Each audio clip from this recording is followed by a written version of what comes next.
masih bersama kami di Hidup Sehat. Nah, kali ini kita akan membahas seputar mudah lelah gitu. Walaupun udah cukup tidurnya, tapi kok terasa masih lemes aja gitu, lelah gitu ya. Nah, gimana tuh Dokter Nisa?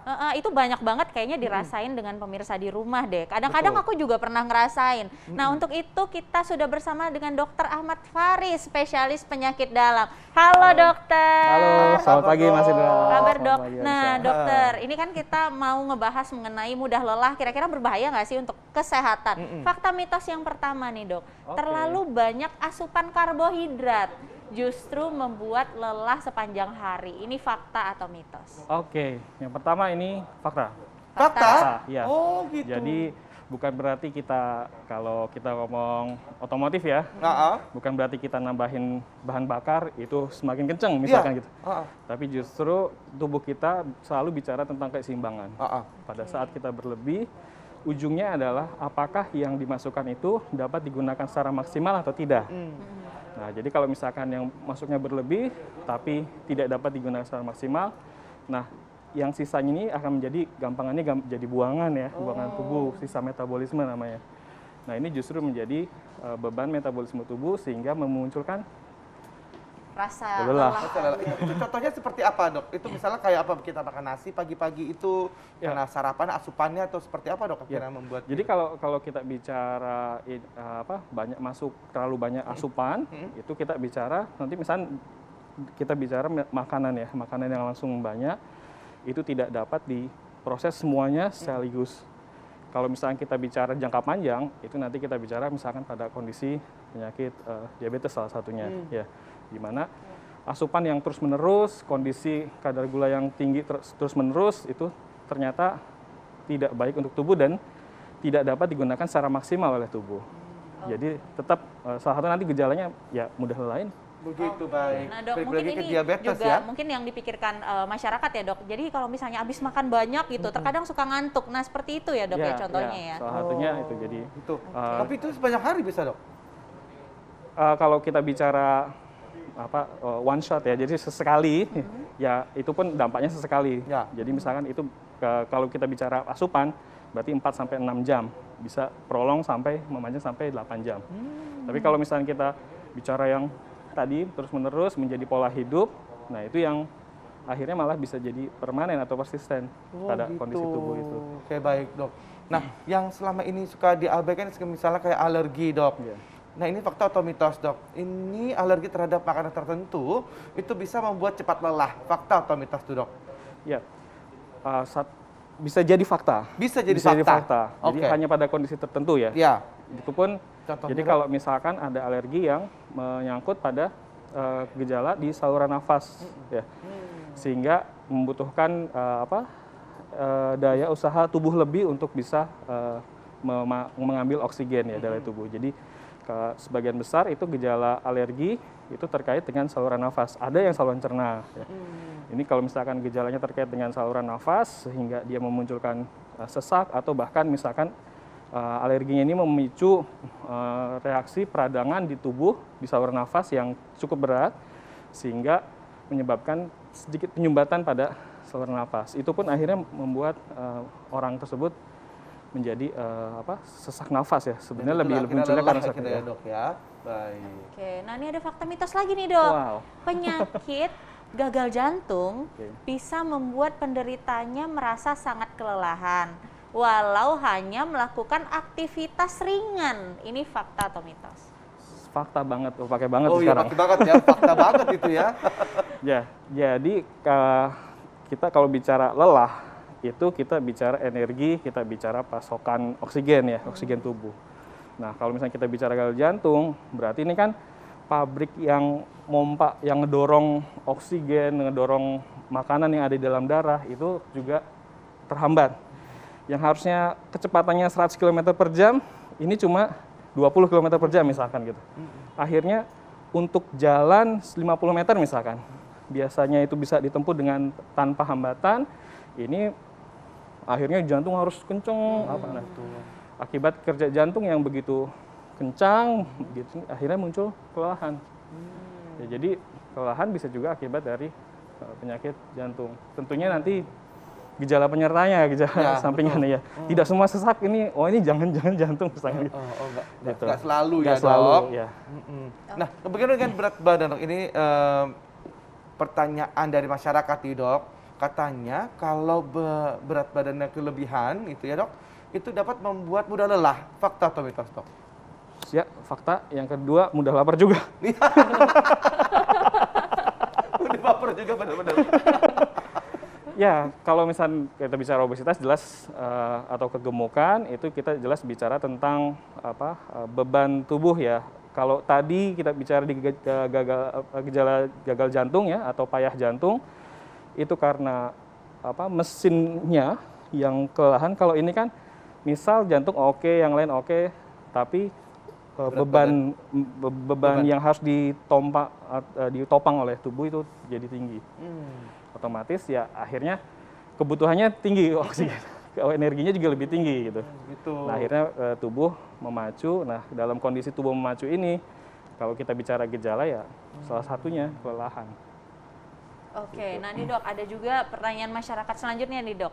Kalau kelelahan saat olahraga, kebanyakan ataupun kurang olahraga itu bisa mudah membuat lelah. Beneran nggak sih dok? Kelelahan olahraga?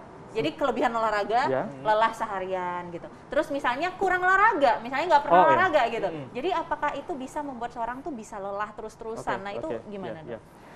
Kalau misalkan kelelahan setelah olahraga itu sebetulnya kalau kita bilang sebagai kompensasi, ya kompensasi tubuh setelah melakukan aktivitas berlebihan. Kan tubuh disuruh lari, otomatis jantung akan lari, paru-paru akan lari, peredaran darah akan lari untuk kebutuhan lari maksudnya. Nah sehingga muncul nantinya dampaknya itu adalah salah satunya kelelahan. Nah kalau misalkan kita bicara mager atau di bahasa ini ya sedentary ya, sedentary lifestyle atau mager, malas gerak, itu juga sebetulnya akan menurunkan ada namanya toleransi tubuh dalam beraktivitas. Nah, sehingga kemampuan yang tadinya bisa misalkan jalan 50 atau jalan 100 meter tanpa keluhan, karena tidak dibiasakan, kemampuan untuk 50 sampai 100 itu akan menurun. Jadi artinya pentingnya latihan fisik juga di sini jadi utama. Jadi utama. Nah itu dia tuh ya supaya nggak mudah lelah, maka latihan fisik mungkin juga jangan terlalu diforsir gitu ya. Apa tuh namanya over training gitu ya dok ya. Nah tapi dok ini mungkin banyak juga pemirsa di rumah yang bertanya-tanya, kan sekarang kita lagi pandemi nih, mayoritas kebanyakan di rumah gitu kan. Jadi ada juga orang beberapa yang kerjaannya itu tidur, tidak keluar rumah gitu selama berbulan-bulan dan tidak ngapa-ngapain tapi terasa capek. Nah itu bagaimana dok? Ya kalau dalam kondisi pandemi kita sebetulnya tidak bicara tentang kesehatan raga saja. Ya, otomatis kita bicara ada kesehatan emosional atau kesehatan jiwa. Jadi kalau misalkan pandemi ini kan kita bukan diminta lagi, dipaksa ya. Dipaksa untuk bisa beradaptasi, menyesuaikan diri dengan kondisi-kondisi yang ada. Nah, pada saat kita proses menyesuaikan diri, ada yang berhasil, ada yang gagal. Nah, salah satu yang gagal otomatis kita bicara nanti munculnya depresi atau panik. Nah, kondisi kejiwaan yang tidak stabil ini juga akan memicu kelelahan karena adanya terjadi gangguan baik hormonalnya ya. Jadi ada hormon-hormon yang terkait dengan emosi, kestabilan emosi. Nah, karena ada gangguan keseimbangan dari hormon tersebut, maka muncul lelah. Walaupun mager. Pikiran kita agak galau gitu ya. Mental juga galau juga itu, fisik dan mental itu harus beraktivitas terus ya dok ya. Kalau tadi overtrain, kalau sekarang overthinking. Overthinking, benar. Bisa lelah juga ya. Betul. Aduh manusia itu complicated banget ya dok ya. Nah oke, ini fakta mitos selanjutnya dok. Kelebihan hormon tiroid itu membuat penderitanya cepat lelah. Fakta atau mitos? Jam dok. Sabar dok. Sabar dok. Jantung sehat ya dok ya. Sehat dok. Sehat. Sesaat lagi tetap bersama kami di Hidup Sehat. Terima kasih Anda masih bersama kami di Hidup Sehat dan masih bersama Dr. Faris ya dok ya. Jadi ada satu fakta mitos yang belum dijawab. Nah, kelebihan hormon tiroid itu membuat penderitanya cepat lelah. Fakta atau mitos dok? Ya, fakta. Fakta. Mau pakai banget lagi? Iya. Pakai banget ya, Dok. Ya, jadi kalau kita bicara hormon tiroid, tiroid itu pabriknya kelenjarnya di daerah leher sini ya. Leher, nah keluarnya itu hormon. Hormonnya namanya tiroid, saatnya hormon tiroid. Hormon tiroid ini dia kerjanya memang untuk meningkatkan metabolisme tubuh. Ya, jadi pada saat kita beraktivitas, salah satunya ada peran dari hormon tiroid. Nah, hormon tiroid juga bekerja untuk proses-proses tumbuh kembang yang jangka panjang. Ya, salah satunya tumbuh kembang kita ya, dan tumbuh kembang masing-masing organ. Ya, mereka ada peran dari hormon tiroid juga. Makanya salah satu hormon tiroid ini termasuk dari salah satu hormon pertumbuhan sebetulnya. Nah, pada kondisi tertentu di mana produksi hormon tiroidnya ini kebanyakan dalam tubuh, terlalu banyak, sehingga menyebabkan kinerja tubuh ini terlalu berlebihan. Kasar kata, untuk tadi saya gambarkan kalau kita jalan 50 meter, effort atau usaha yang dikeluarkan tubuh itu kayak jalan 100 meter. Jadi pada saat dia di jalan 20-30 dia udah kecapean. Karena di metabolisme tubuhnya udah dipaksa untuk kerja untuk sampai 100 meter gitu. Nah, itu jadi kenapa gangguan keseimbangan hormon tiroid, terutama kalau yang hormon tiroidnya berlebihan, itu terkait sama keluhan mudah lelah. Baik, Dok. Oke, nah Dok, tadi kan udah ada tiroid, ada gagal jantung, diabetes. Nah, kira-kira apalagi penyakit lain yang harus kita waspadai kalau kita ngerasa sering cepat lelah nih, Dok? Ya. Apa aja, Dok? Salah satunya gangguan di liver. Ya, liver ini pabriknya metabolisme tubuh. Ya. Karbohidrat. Saya pernah tuh, Dok, rasakan itu, Dok.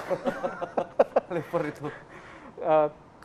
Karbohidrat ya, kemudian lemak, protein tubuh, semua proses pabriknya itu di liver.